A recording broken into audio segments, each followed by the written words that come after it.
this. Just straight up malicious. We're in a very remote area of Texas. And I see this building right here. I'm looking at it. I'm wondering, what is that? Misinformation tactic. And I drive by it. Look what it is.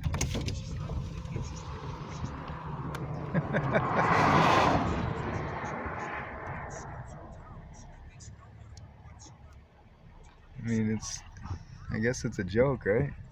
They have shoes in there.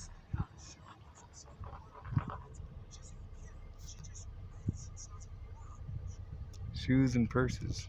Prada, you've heard of Prada. It's just a joke. I mean, it's funny, but it's just kind of interesting. It's an art thing.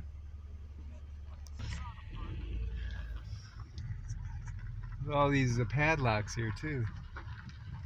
Must be like some kind of destination. Put your padlock here.